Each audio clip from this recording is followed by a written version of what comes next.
Hello students, आप सभी का स्वागत है साइंस केमिस्ट्री की क्लास में। जैसा कि आप जानते हैं, पिछले वीडियो में आपको हम मैजिक नंबर और एक्सरसाइज कहा जाए कि मेंडलीव की आवर्तसारणी और आधुनिक आवर्तसारणी के बारे में अध्ययन कराया। आप अच्छे से पढ़ लिए होंगे, आई होप कि आप समझ गए होंगे। ठीक है, नेक्स्ट आज की जो क्लास होगा उसमें आप पढ़ेंगे division of periodic table into S, P, D and F log. Division of periodic table into S, P, D and F. यानी आवर्त सारणी में हम क्या करेंगे बच्चों, आवर्त तालिका का SPDF एवं F ब्लॉक तत्वों का विभाजन, यानी F ब्लॉक तत्वों में क्या किया गया बच्चों, विभाजन किया गया है। वो कौन सी, किसमें विभाजन, SPDF, यानी हमारी जो आवर्त सारणी होती है उस आवर्त सारणी को 4 वर्गों में डिवाइड किया गया है, 4 वर्गों में विभाजित किया गया है। उनका नाम है S, P, D and F block. यानी हमारे 4 वर्ग होते हैं। तो मैं आपको थोड़ा सा आज पुनः हिंट कर देता हूं, F ब्लॉक कहां है, P ब्लॉक कहां है, D ब्लॉक कहां है, F ब्लॉक, फिर हम डिटेल बात करते हैं। ठीक है बच्चों, चलिए रेडी हो जाइए। देखिए जो हमारा F ब्लॉक कहां है बच्चों, यह आवर्त सारणी जो आपकी बनी हुई है उस आवर्त सारणी में, ये मान चलिए आवर्त सारणी है, तो इसमें 4 ब्लॉक आपको डिवाइड करना है। 4 ब्लॉक को कैसे डिवाइड करेंगे देख लीजिए। ये जो हमारा शुरू का वर्ड है, फर्स्ट और सेकंड जो वर्ड होते हैं ग्रुप, उसको F ब्लॉक कहा जाता है, इसको फर्स्ट और सेकंड। और यहाँ पे 13 से लेकर के जो हमारा 18 होता है, इसको हम क्या बोलते हैं बच्चों, इसको क्या बोलते हैं, P ब्लॉक बच्चों बोला जाता है। क्या बोला जाता है, P ब्लॉक बोला जाता है। इसके बाद D ब्लॉक कहां है बच्चों, यहाँ पे बैठा हुआ है 3 से लेकर के 12 तक, 3 से लेकर के 12 ग्रुप तक हमारा कौन सा ब्लॉक है बच्चों, D ब्लॉक एलिमेंट्स है, डी ब्लॉक एलिमेंट्स है। इसके बाद F ब्लॉक कहां है, तो नीचे एक टेबल बनी है और उसमें एक टेबल होती है लैंथेनाइड और ऊपर का नाम है, इसका नाम है एक्टिनाइड। लैंथेनाइड में 14 एलिमेंट्स हैं, एक्टिनाइड में 14 एलिमेंट्स हैं, दोनों मिलाकर के टोटल कितने हो गए, 28 एलिमेंट्स हमारे पास नीचे F ब्लॉक में बैठे होंगे। इनका नाम है F ब्लॉक। ठीक, समझ में आ गया ना। तो आप अपनी जानकारी के लिए क्या करेंगे, पीरियोडिक टेबल में जो हमारा लेफ्ट साइड होगा उसको हम S ब्लॉक कहेंगे, जो राइट साइड होगा वह हमारा P ब्लॉक कहलाएगा। और S ब्लॉक और P ब्लॉक के बीच में 33 से लेकर के 12 तक जो हमारे ग्रुप बने हुए हैं ऐसे, इनको हम बोलते हैं बच्चों D ब्लॉक बोलते हैं। तो याद रखना है S ब्लॉक P ब्लॉक के बीच में कौन सा तत्व है, तो D ब्लॉक है। इसके नीचे जो आवर्त सारणी एक और छोटी सी बनी हुई है 2 स्रोत की, उसको क्या बोलते हैं, F ब्लॉक एलिमेंट। तो समझ में आ गया ना, S block, P block, D block, F block. आप चलिए बात करते हैं नेक्स्ट, S ब्लॉक है क्या। तो देखिए क्या होता है S ब्लॉक। फर्स्ट पॉइंट की बात करता हूं, S ब्लॉक देखिए क्या है, ये F ब्लॉक एलिमेंट्स।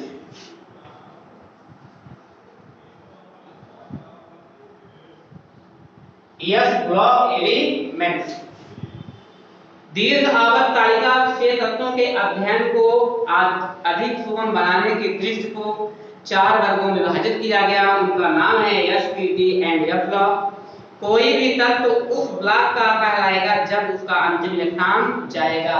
यानी कहने का मतलब होगा कोई भी तत्व उस ब्लॉक का कहलाएगा जब उसका इलेक्ट्रॉनिक कॉन्फ़िगरेशन किया जाएगा तो उसी ब्लॉक में जाएगा। जैसे अगर हाइड्रोजन S ब्लॉक का है तो 1s, अगर नाइट्रोजन P ब्लॉक का है तो 1s2 2s2 2p3। यानी कहने का मतलब क्या होगा, अंतिम में इलेक्ट्रॉनिक विन्यास करें तो उसी ब्लॉक में जाना चाहिए। इस ब्लॉक में कहा गया है ऐसे सभी तत्व जिनका इलेक्ट्रॉनिक विन्यास s ऑर्बिटल में प्रवेश करता है s ब्लॉक का तत्व कहलाता है।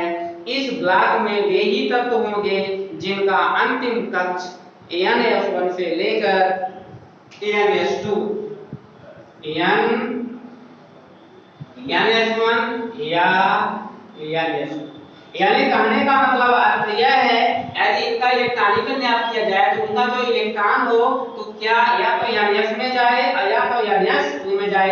यानी इक्वल टू कक्षकों की संख्या होती है 1 2 3 समझ में आ गया।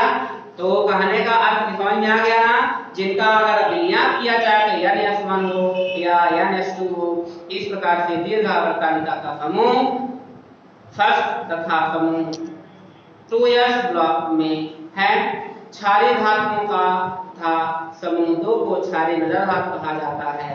f ब्लॉक में कुल 12 तत्व होते हैं, हाइड्रोजन को नहीं गिना गया। ठीक है, कहने का मतलब होगा जो s ब्लॉक में 2 ग्रुप होते हैं, f ब्लॉक में जो 2 ग्रुप होते हैं, एक ये है दूसरा ये, इसको क्या बोलते हैं बच्चों?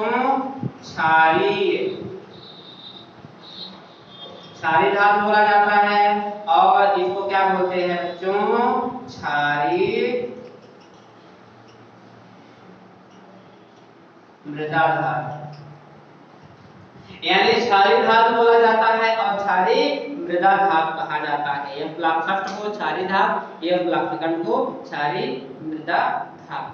अब इनका जब अगर हम सामान्य इलेक्ट्रॉनिक विन्यास की बात करते हैं तो इनका जो सामान्य इलेक्ट्रॉनिक विन्यास होगा तो कैसा होगा? इलेक्ट्रॉनिक विन्यास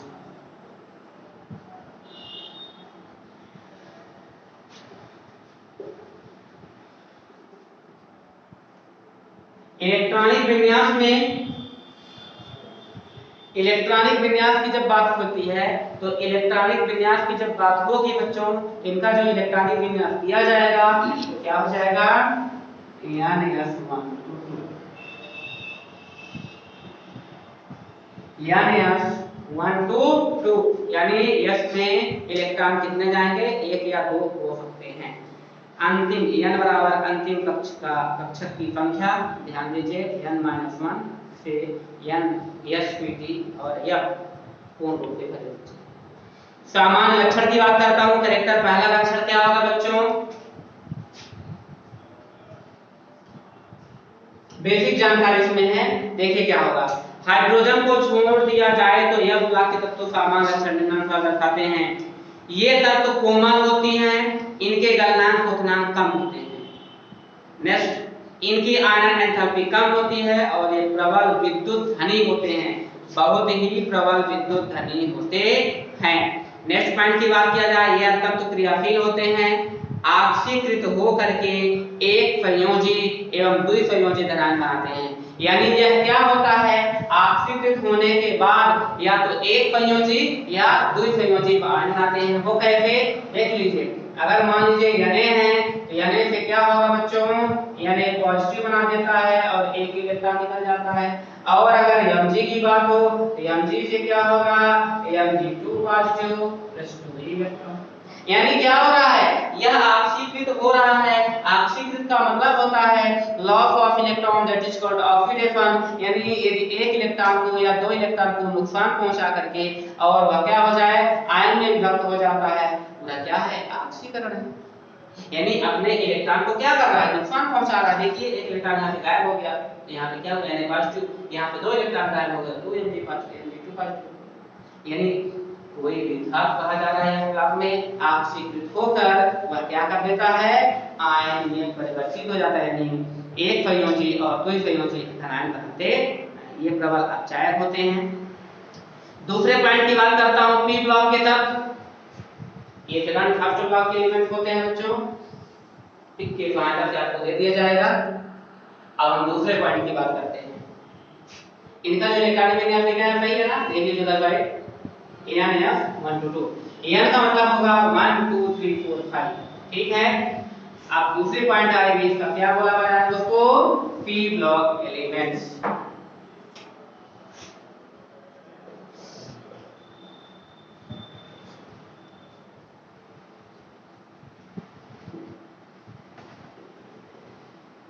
P block elements, P block elements की बात हो रही, देखिए पी ब्लॉक में कहा गया है ऐसे तत्व जिनका इलेक्ट्रॉनिक विन्यास पी ऑर्बिटल में प्रवेश करते हैं पी ब्लॉक के तत्व कहलाते हैं। डिफिकल्ट याद हो गई कि नहीं याद हो गई?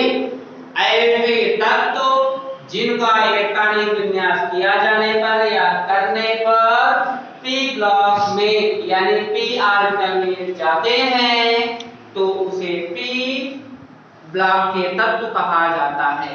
p ऑर्बिटल में जाने का मतलब क्या होगा? यदि मैं इलेक्ट्रॉनिक विन्यास करूं तो क्या हो जाए? np6 में 1 to 6 मतलब कहना चाहिए np1 to 6 में अवश्य जाना चाहिए। यदि नहीं जाता है तो क्या होगा? वह नियम के अनुसार इलेक्ट्रॉनिक विन्यास नहीं है। तो क्या कहा जाए कि डेफिनेशन तो समझ आ गए। ऐसे तत्व जिनका इलेक्ट्रॉनिक विन्यास p ऑर्बिटल में प्रवेश करे तो उसे p ब्लॉक तत्व कहा जाता है। ऐसा इलेक्ट्रॉन जिनका ऐसे तत्व जिनका इलेक्ट्रॉनिक विन्यास करने पर अगर s ब्लॉक में जाता है तो s ब्लॉक कहलाता है। यदि ऐसे तत्व जिनका इलेक्ट्रॉनिक विन्यास p ब्लॉक में जाता है तो p ब्लॉक का कहलाएगा, और ऐसे तत्व जिनका इलेक्ट्रॉनिक विन्यास d ब्लॉक में जाएगा तो d ब्लॉक का कहलाएगा। या d ऑर्बिटल में जाता है। डेफिनेशन तो समझ में आ गई कि नहीं? अपने से आप डेफिनेशन बना सकते हैं। ठीक, यहाँ पे समझना है ना? याद थोड़ी करना है, यानी रटना नहीं है। समझने की बात समझ करके आप बता दीजिए। मैं आपको फर्स्ट बताया, सेकंड बताया तो आप थर्ड और फोर्थ आप बता देंगे। ठीक है, चलिए आगे बात करते हैं।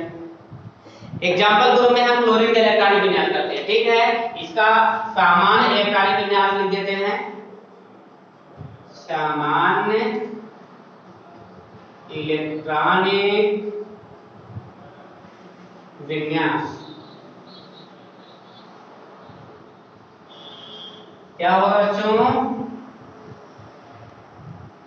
NF 1 to 2 NC 1 to 6, यानी ये p ब्लॉक के तत्वों का सामान्य इलेक्ट्रॉनिक विन्यास है। NF में जाएगा तो 1 to 2 और NP 1 to 6। यानी तो क्या होगा? कक्षकों की संख्या, नंबर ऑफ ऑर्बिटल 1 2 3 4 10। ठीक, चलिए हम क्लोरीन के तत्वों का इलेक्ट्रॉनिक विन्यास करते हैं। याद रखिएगा, इसको मेन पॉइंट हमारा यही है। बहुत ही महत्वपूर्ण पेपर पूछा जाता है कि p ब्लॉक तत्वों का सामान्य इलेक्ट्रॉनिक विन्यास लिखा हुआ है। ठीक है, ये आपका क्या है? क्लोरीन। अब क्लोरीन का परमाणु क्रमांक होता है 17। इलेक्ट्रॉनिक विन्यास करते हैं 1s2 2s2 2p6 3s2 3p6। क्या सही है? हम तो लिखिए 6 तत्व पहले से, ये सही नहीं है, गलत है।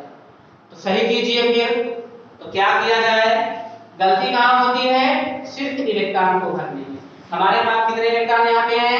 17। यहाँ पे कितना जा रहा है? 3 2 2 6 10 हो गया। 10 to 12 12 और 6 18। हमारे पास कितने हैं? 17। क्या किया जाए? एक इलेक्ट्रॉन यहाँ पे कम कर दिया जाए, ये 5 हो गया। सही हो गया। 1s2 2s2 2p6 3s2 3p5। आप इसको देख लीजिए और तोड़ लीजिए। देखिए ये टूटेगा क्या? किसमें? मैजिक नंबर में। मैजिक नंबर क्या है? 2 8 8 18 18 32। देखिए 2 हो गया। फिर किस में टूटेगा? 8 में। 9 नहीं हो सकता, रूल नहीं कहता है कि 9 हो जाए। 7 भी नहीं हो सकता। 7 होगा तो कंडीशन आएगी। ठीक है, अब 8 9 नहीं होगा, 10 नहीं होगा, 11 नहीं होगा तो 18 ही हो जाएगा। देखिए यहाँ पे हो गया। आप कितना बचा? 7 हो गया। 5 ये देखिए कंडीशन आ गई। यानी अगर 7 आएगा या 6 आएगा तो लास्ट में ही आएगा, शुरू में नहीं है कि पहले 7 आ जाए फिर 8 हो जाए। आप अरेंज कर दीजिए। पहले तो 2 आता है, फिर 2 के बाद 7 आता है तो 8 का लिख दिए, फिर 8 आध में क्यों लिख दिए? तो याद रखिएगा आप इसको समझने के लिए 2 7 8 आपको पहचानने का भी तरीका आ सकता है। 2 7 8 2 2 8 और क्या हो सकता है? नहीं, यहाँ पे बाकी क्या हो जाए? 2 2 7 9।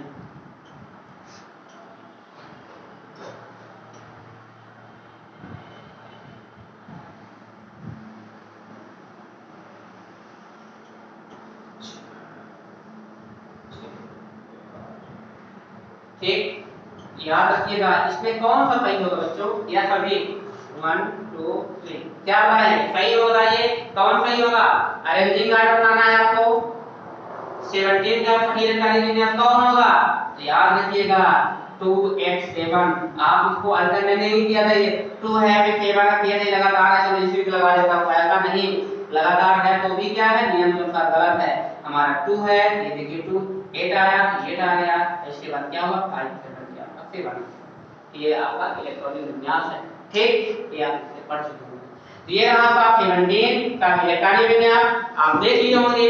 हमें बताना सिर्फ ये है कि वह तत्व कौन सा है जिसका इलेक्ट्रॉनिक विन्यास p में जाता है। तो अगर p में है तो कौन सा तत्व है, देखिए क्लोरीन। ये 5 क्या बताता है, 5वें स्थान पे है। 3 क्या बताता है, तो आपका तीसरे नंबर पे है। देख लीजिए, फालतू कल बाहर, फालतू कल बाहर आई, फालतू कल बाहर आई, iodine anti chlorine chlorine chlorine iodine. तो आपका देखिए क्या है आपका 5वां, ये देखिए यहाँ 5वें नंबर पे कैसे गिनते रहेंगे, बोरान, बोरान के बाद कार्बन, नाइट्रोजन, ऑक्सीजन 1 2 3 4 5, 5वें नंबर दिया गया कि नहीं आया। इसके बाद तीसरे, हाँ ये तीसरा क्या लिखा हुआ, आवर्त लिखा हुआ है, यानी किस आवर्त में है, ये तीसरे आवर्त में है। किस आवर्त में है बच्चों, 1 2 3 तीसरे आवर्त में। ये क्या बताता है, तीसरे आवर्त में p ब्लॉक में 5वें स्थान पे कौन है, क्लोरीन। देख लीजिए 1 2 3 4 5, 5वें स्थान पर क्लोरीन रखा, सही बात है। और किस वाले आवर्त में है, तो फर्स्ट सेकंड थर्ड वाले आवर्त में है। तो ये और कहां पर आने वाला है, p का, ये भी पहचान कराता है। 3 3 5 का मतलब क्या हुआ कि 5वें स्थान पर है और तीसरे आवर्त में है और p ब्लॉक का तत्व है। ठीक है बच्चों, समझ में आ गया। नेक्स्ट बात करते हैं विन्यास।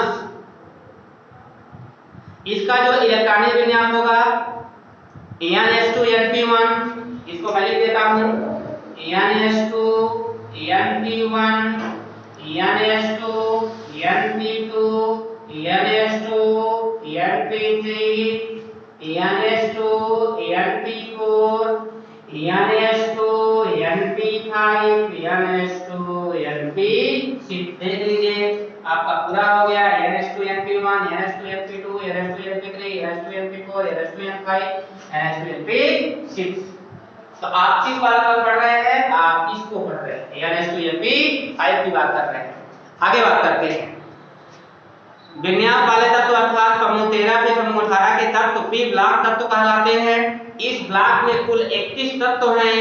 समूह 13 बोरान परिवार, समूह 14 को कार्बन परिवार, 15 को नाइट्रोजन। यानी कहने का मतलब क्या हुआ, उन्होंने बेसिक बताया है और बेसिक बताने का मतलब क्या हुआ, यानी आपका 13 14 15 16 17 और 18 ये आपका क्या बोरान परिवार के सदस्य हो जाएंगे, बोरान फैमिली के।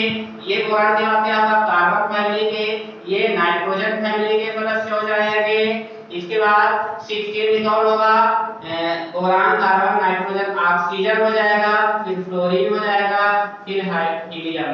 यानी ये हीलियम सदस्य के आ जाएंगे। हीलियम का मतलब क्या होगा, नियान की बात करता हूं, क्योंकि एक फिगर की बात कर रहा हूं।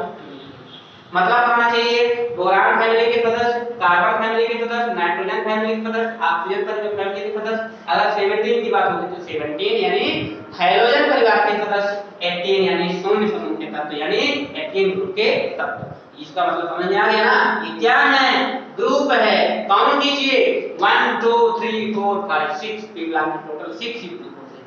ठीक, चलिए नेक्स्ट बात करते हैं बोरान। 13 वाले ग्रुप को बोरान परिवार के सदस्य कहा जाता है, 14 वाले ग्रुप को कार्बन परिवार का सदस्य कहा जाता है, 15 वाले समूह को नाइट्रोजन या फाइनोजन परिवार के सदस्य कहा जाता है, 16 वाले ग्रुप को कैल्कोजन परिवार के सदस्य कहा जाता है और 18 वाले ग्रुप को हम 17 को हाइड्रोजन परिवार के सदस्य कहते हैं और 18 वाले को उत्कृष्ट गैस अथवा आंतरिक गैस के सदस्य कहलाते हैं। तो आप थोड़ा विशेष ध्यान दीजिएगा, आपको मैं यहाँ पे थोड़ा लिख देता हूँ।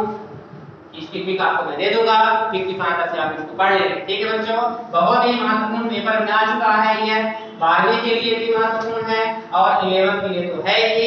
ध्यान दीजिएगा 13, 14, 15, 16, 17 और 18 ये क्या कहलाते हैं बच्चों? बोरान, बोरान परिवार के सदस्य।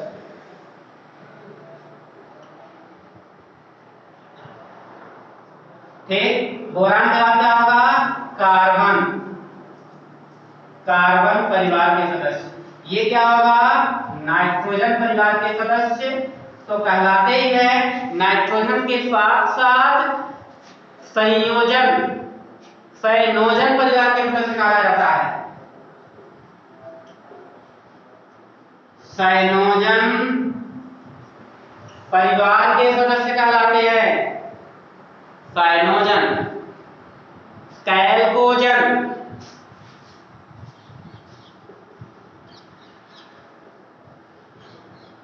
कैल्कोजन परिवार के सदस्य कहलाते हैं। और हैलोजन समूह मतलब क्या कहा जाता है? हैलोजन परिवार। और 18 को शून्य सदस्य, शून्य के साथ साथ उत्कृष्ट परिवार के सदस्य कहते हैं। उत्कृष्ट के साथ साथ अति गैस परिवार कहा जाता है।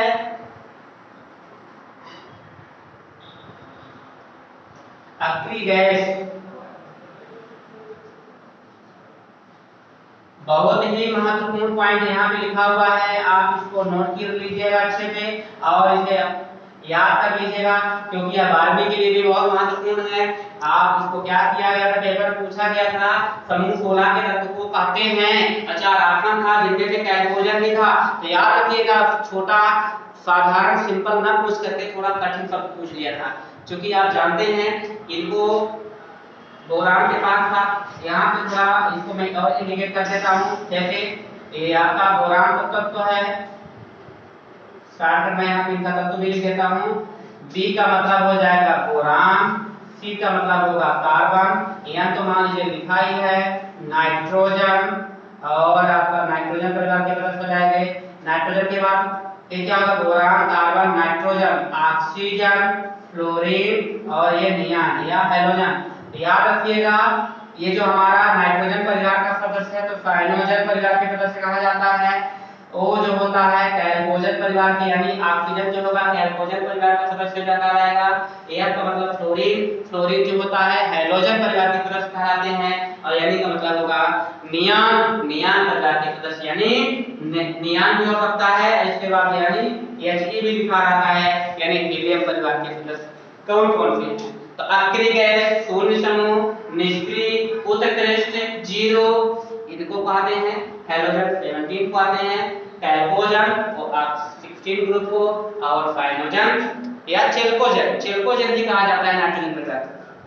ठीक, तो आप इसको पढ़ लीजिएगा। इनका सामान्य इलेक्ट्रॉनिक विन्यास मैं आपको बता दिया हूं कौन सा होगा बच्चों। इसमें आप इसके पहले नाइट्रोजन परिवार के सामान्य इलेक्ट्रॉनिक विन्यास बता दिया गया है, सभी तत्वों को बताया हूं। ठीक है, ये जो लिखा हुआ है NH2 NH2 NP1 NH2 NP2 NH2 NP3, तो ये क्या है? इन्हीं के इलेक्ट्रॉनिक विन्यास है। ठीक है, एक मिनट मैं आपको और अच्छे से डिटेल देता हूं। ठीक है,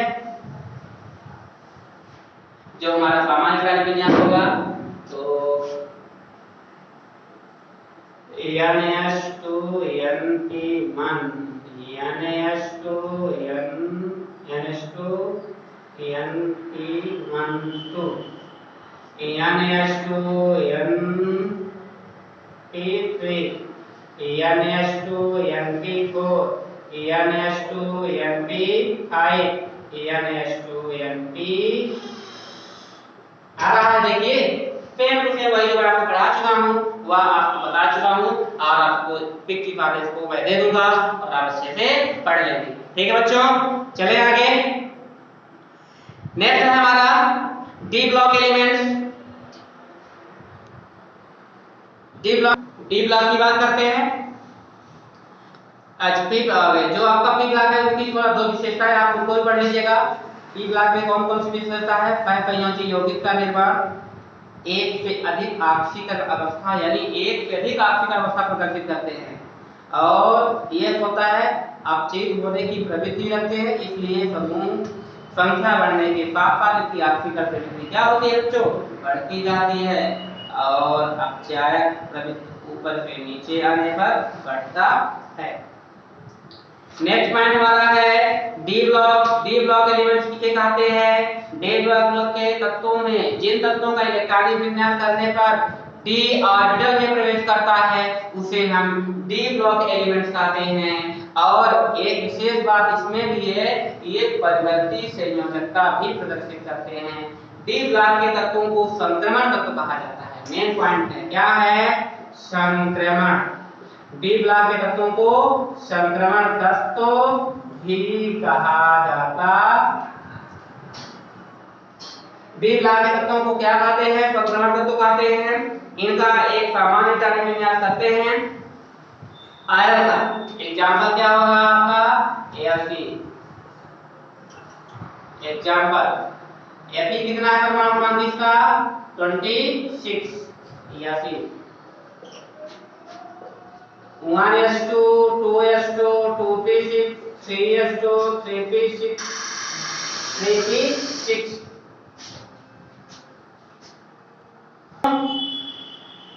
इलेक्ट्रॉनिक विन्यास 2 ये पी कर रहे हैं 1s2 2s2 2p6 3s2 3p6 4s2 3d।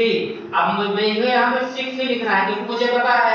आप कैसे जानकारी लेंगे? याद रखिएगा 1s2 2s2 2p6 यानी 10 इलेक्ट्रॉन हो गए, 3s2 3p6 4s2 मतलब 10, इसमें 10 10 20 हो गया, 10 और 20, और आपको भी कितना चाहिए? 6 चाहिए, यानी 6 मैंने कर दिया। और डी ब्लॉक में भी खाली है 1 to 6 होना 1 to 10 होना चाहिए, लेकिन 6 में जाकर कंप्लीट हो गया। इसका ये क्या है? इलेक्ट्रॉनिक विन्यास है। डी ब्लॉक में अधिकतम 10 इलेक्ट्रॉन आ सकते हैं। याद रखिएगा डी ब्लॉक में 1 to 10 इलेक्ट्रॉन होते हैं, लेकिन है कितने? 6 ही। आवश्यकता अनुसार आप 6 भी लिख सकते हैं, 1 भी लिख सकते हैं, और 10 भी लिखेंगे जब मेरी आवश्यकता रहेगी सर। तो यहाँ पे डी में आवश्यकता के अनुसार क्या होता है? डी ऑर्बिटल में 10 इलेक्ट्रॉन आ सकते हैं। डी ब्लॉक तत्वों की संख्या एक आवर्त में 10 होती है। ये तत्व दीर्घ आवर्त तालिका के समूह 3 से लेकर समूह 12 के बीच में स्थित है। याद रखिएगा 1 से 10 तक इलेक्ट्रॉन आ सकते हैं।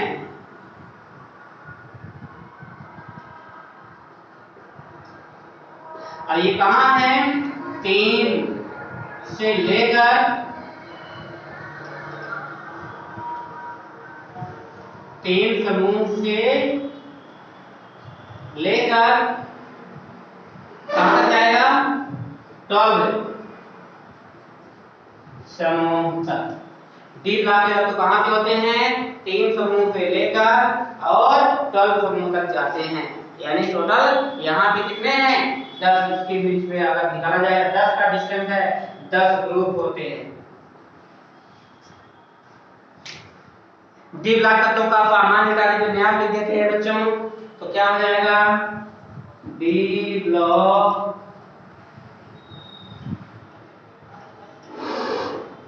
तत्वों का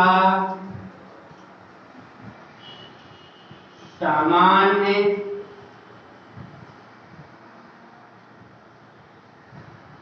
इलेक्ट्रॉनिक विन्यास क्या होगा? n-1 d 1 to 10, n-1 d 1 to 10, n-s 1 to 2, n-1 d 1 to 10, n-s 1 to 2। इसका मतलब आपको दिख रहा है क्या? अगर आपको प्रॉब्लम होती हो तो मैं यहाँ पे लिख देता हूँ n-1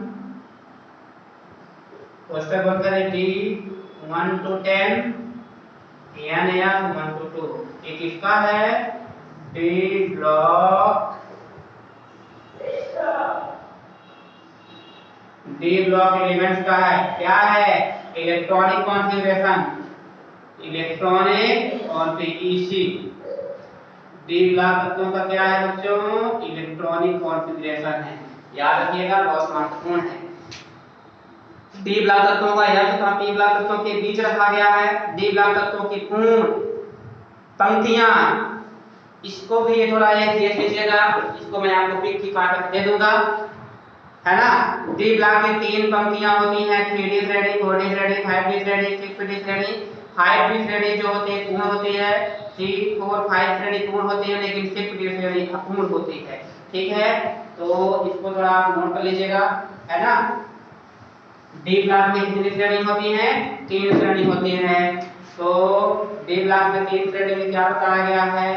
3D threading, 4D threading, 5D threading और 6D थ्रेडिंग। लेकिन ये सभी क्या होती है बच्चों? पूर्ण होती हैं। लेकिन ये क्या है? पेपर पूछा जा सकता है, 6D थ्रेडिंग जो होती है वह क्या होती है? अपूर्ण होती है, ठीक है।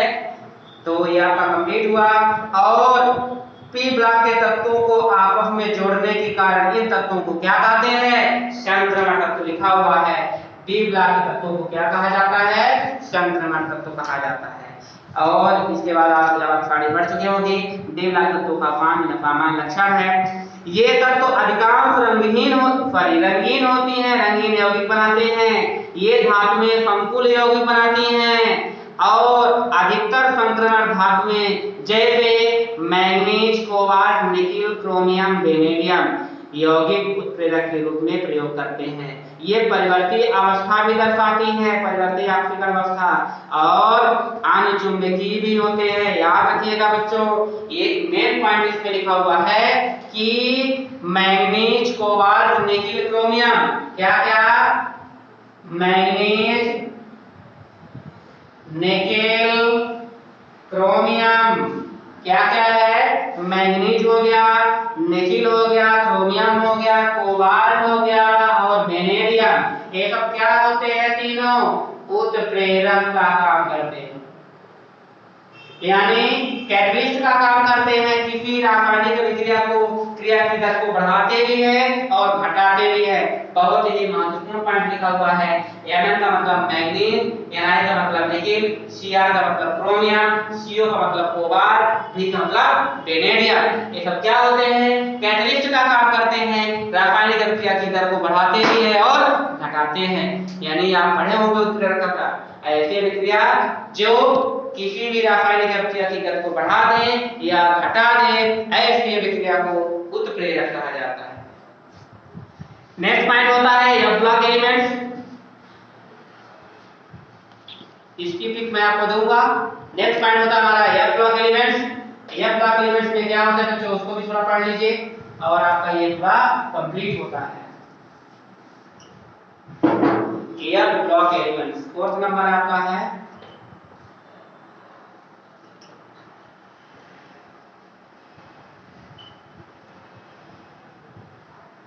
एफ ब्लॉक एलिमेंट्स, ठीक है। एफ ब्लॉक एलिमेंट्स में 2 श्रेणी होती है बच्चों। एक श्रेणी क्या होती है? लैंथेनाइट,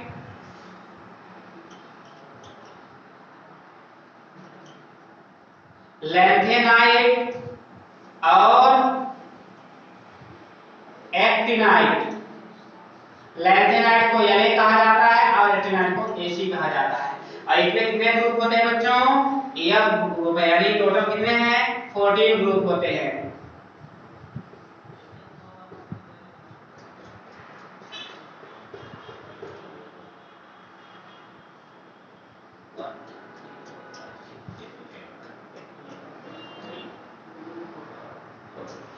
ग्रुप टोटल हो गए हैं और टोटल 28 एलिमेंट्स होते हैं। 14 एलिमेंट्स में टोटल किया 28 एलिमेंट्स हो गए और ये ब्लॉक श्रेणी में आते हैं। ये इन तत्वों का एक ऐसे मतलब यह ब्लॉक तत्व क्यों कहा जाता है? ऐसे तत्व जिनके अंतिम इलेक्ट्रॉन F ऑर्बिटल में प्रवेश करते हैं या प्रविष्ट होगा F ब्लॉक एलिमेंट्स कहलाता है। और यहाँ पे बच्चों ये जो इसका अंतिम इलेक्ट्रॉन होगा N हो तो N-2 F में प्रवेश करता है। इसका जो इलेक्ट्रॉनिक विन्यास होगा बच्चों क्या बनाया गया है N-2 F है तो क्या होगा N-2 F में प्रवेश होगा। ठीक, तो इसका इलेक्ट्रॉनिक विन्यास क्या होगा उनका तत्वों का इसका इलेक्ट्रॉनिक विन्यास सामान्य रूप से इलेक्ट्रॉनिक विन्यास क्या हो जाएगा N-2 F1-214 N-1 D021 NH2। यहाँ लिख देते हैं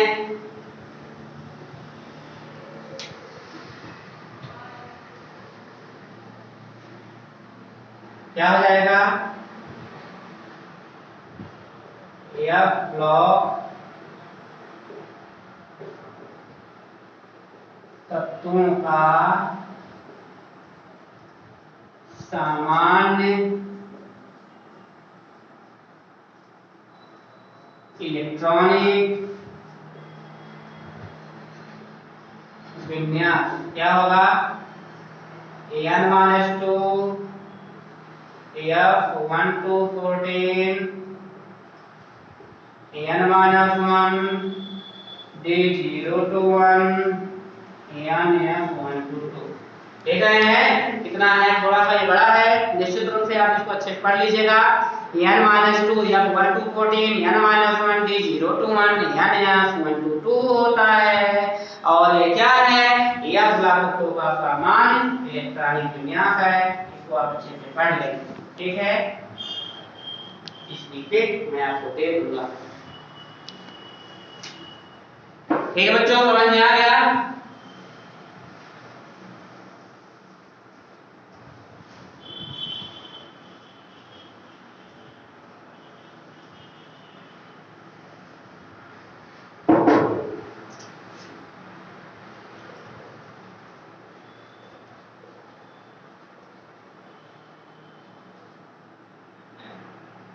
फोर्थ नंबर पे क्या है F ब्लॉक एलिमेंट्स है और F ब्लॉक एलिमेंट्स की बात हो रही है, ठीक है बच्चों।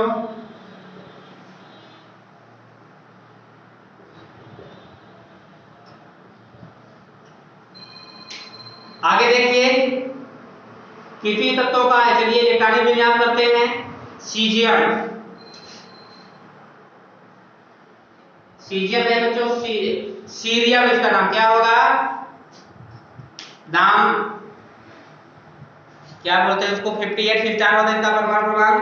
सीरियम है, सीरियम, प्रोसियोडानियम, नियोडानियम, प्रोमोथियम और samarium, europium, gadolinium, terbium, dysprosium, holmium, erbium, thulium, yttrium और इटरबियम और ल्यूटेशियम। टोटल कितने तत्व हो गए बच्चों 14 ग्रुप हो गए। और F ब्लॉक की बात करूंगा तो उसमें एक्टिनाइड में thorium, protactinium, uranium, thorium, protactinium, uranium, neptunium, plutonium, americium, curium, berkelium, californium, Einstein.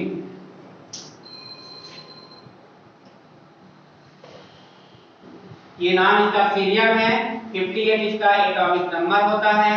Cerium से लेकर के लास्ट में सीरियम से लेकर के लास्ट में ल्यूटेशियम तक इसका तत्व होते हैं, ठीक है बच्चों। सीरियम, प्रोसियोडानियम, नियोडानियम, प्रोमेथियम, है ना, ये इस प्रकार का तत्व होता है। और चलिए इसको हम पढ़ते हैं, इलेक्ट्रॉनिक विन्यास करते हैं, ठीक है। 1s2 1s2 2s2 2p6 3s2 3p6 4s2 3d10 4p6 5s2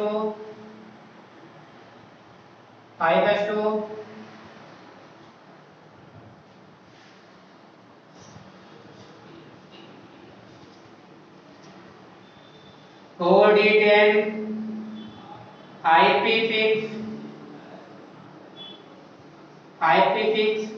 6s2 4f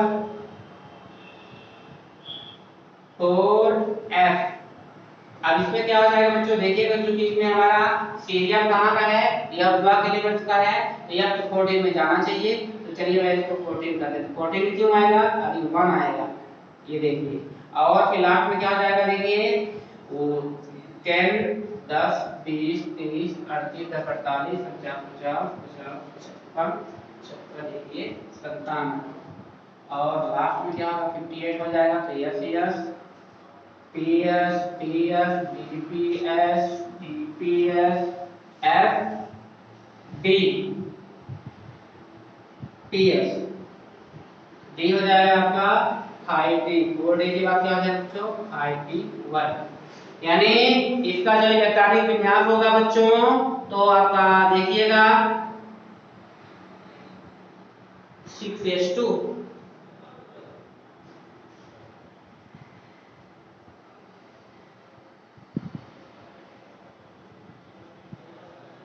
6s2 D में नहीं जाएगा, बल्कि ये आपका 74f2 हो जाएगा। क्यों, सीरियम f4 f1 आ जाएगा, क्योंकि लाइन जो होगा वहां पे 0 रहता है f में। इसका जो इलेक्ट्रॉनिक विन्यास होता है तो 1s2 2s2 2p6 3s2 3p6 4s2 3d10 4p6 5s2 4d10 4d10 5p6 6s2 4s2 हो जाएगा। ठीक है बच्चों, सीरियम का जो इलेक्ट्रॉनिक विन्यास होगा तो इसमें दूसरे इलेक्ट्रॉनिक हो जाएगा।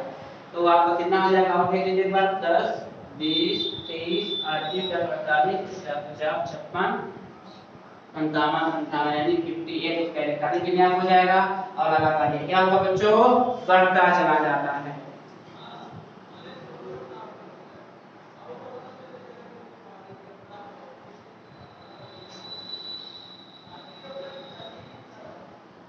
ठीक है बच्चों, बन जाएगा। किसी एक आवर्त के f ब्लॉक में अधिकतम 14 तत्व होंगे। दीर्घ आवर्त तालिका के 4f में 14 और 5f में 15 तत्व होते हैं, जो क्रमशः 6वें और 7वें आवर्त में होते हैं। मतलब आना चाहिए कि जो दीर्घ आवर्त तत्व में है, f में कितने इलेक्ट्रॉन होना चाहिए बच्चों, f में 1 2 14, जो अभी लिखा था, क्या लिखा था, n-2 f 1 to 14 n-1 d 0 to 1, और क्या आ जाएगा यहाँ पे, क्या 0 to 1 होगा, और n-1 to 2। यानी जो आपका इलेक्ट्रॉन दिख रहे हैं ये हमारा सामान्य इलेक्ट्रॉनिक विन्यास है। तो इसमें क्या होगा, f में 1 से लेकर के 14 इलेक्ट्रॉन तक होते हैं, ये इसमें भरा जाता है, और इसमें कामा लगा दीजिए तो आपका इलेक्ट्रॉनिक विन्यास हो जाएगा बच्चों।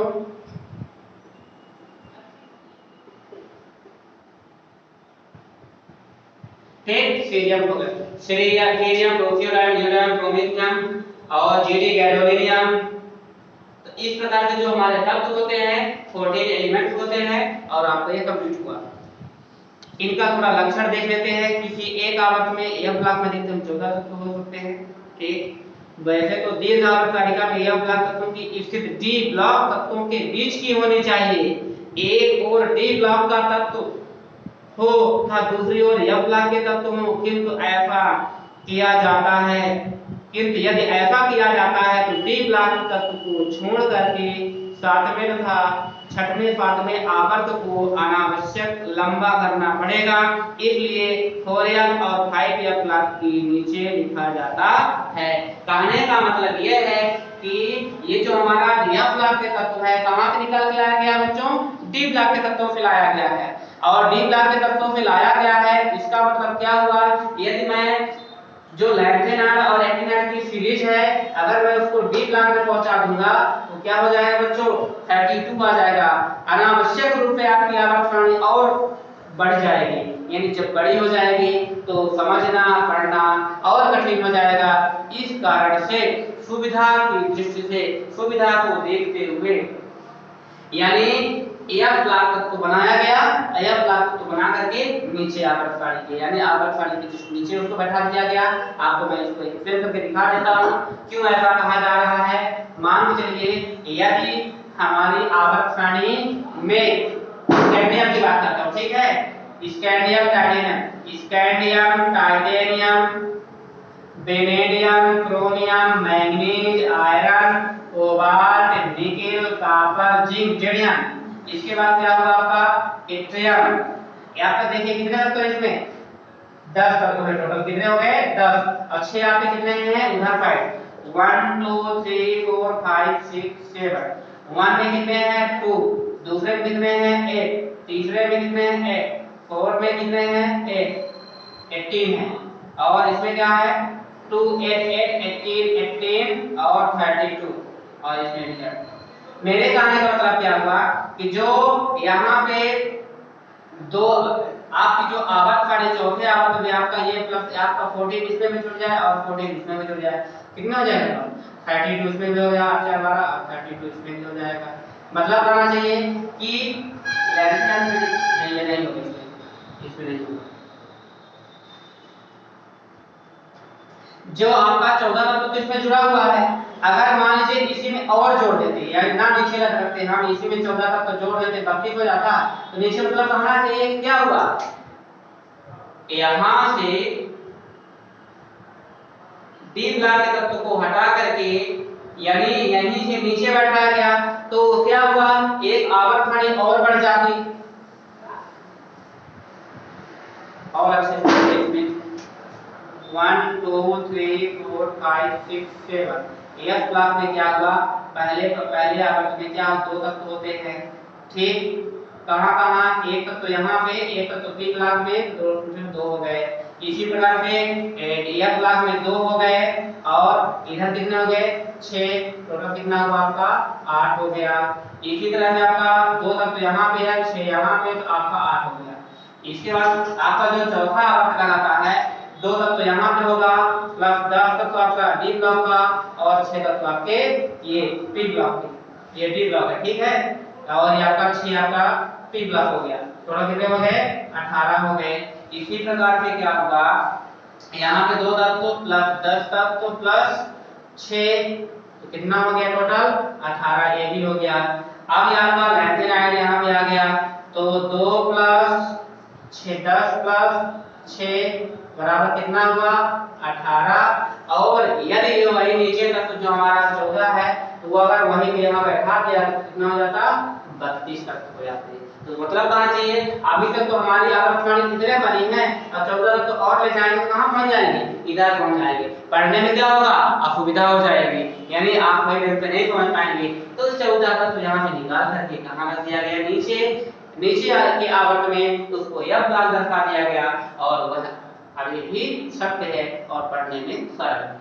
ठीक है बच्चों, इस कारण यहाँ पे नहीं रखा गया है।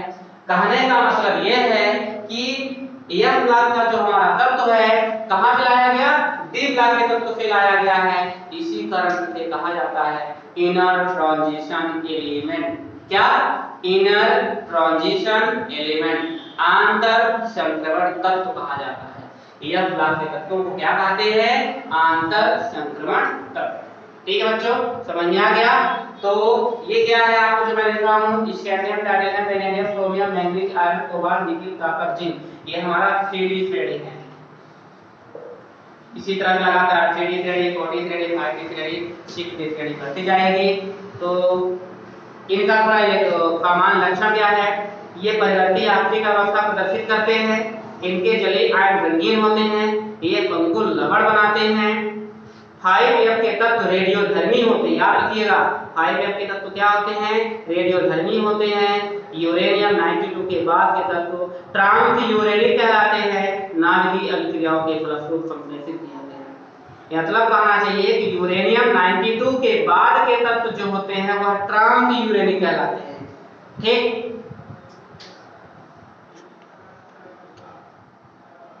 ये आपका रहा आवर्त सारणी को मैंने 4 भागों में डिवाइड कर दिया और विस्तृत वर्णन करके दे दिया हूं, आप इसको अच्छे से पढ़िए समझिए।